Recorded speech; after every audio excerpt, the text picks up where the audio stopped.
বাবা, এইখানে বাবা আছে, বাবা থাপ্পড় খায়া সারাদিন বাড়িতে ফিরে, কাউকে বলে না। তারপর সকালবেলা অটোটা নিয়ে বাহির হয়, চুপে যদি কানে জিজ্ঞাসা করে কালনা থাপ্পড় খাইলি আজকে আবার অটো, তো চোখের পানি ছেড়া বলবে বাচ্চা আছে কি করবো, বিবি আছে কি করবো, বাচ্চা আছে কি করব, বিবি আছে কি করব। তুমি জানো না তোমার বাবা তোমাকে কি কষ্ট সহ্য করে পালছে। একজনও তো তোমরা হাত উঠাইতে পারলা না। তুমি চোখ বড় করো মানে আরশ কাঁপায় দাও। উচিত ছিল তোমাকে জমিন গিলা ফেলানো, কিন্তু কেন গিলে না? মুহাম্মদুর রাসূলুল্লাহ সাল্লাল্লাহু আলাইহি ওয়াসাল্লাম দোয়া করে বলছিল, আল্লাহ আমার উম্মতকে সমূলে ধ্বংস করেন না।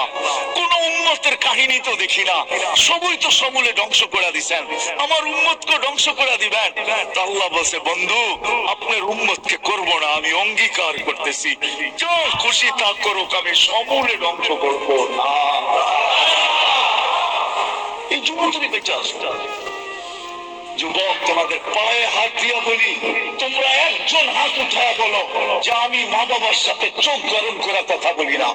একজন হাত উঠায় বলো, চ্যালেঞ্জ যদি তোমরা একজন হাত উঠায় বলতে পারো যে আমি মা বাবার সাথে কর্কশ ভাষায় কথা বলি না, চোখ বড় করে কথা বলি না, মা বাবাকে ধমকায় বলি না, একজন হাত উঠায় আমাকে দেখাও।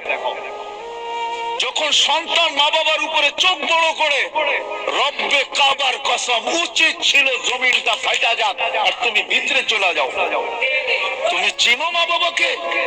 ওয়াসাইনাল ইনসানা বিওয়ালিদাইহি ইহসানা।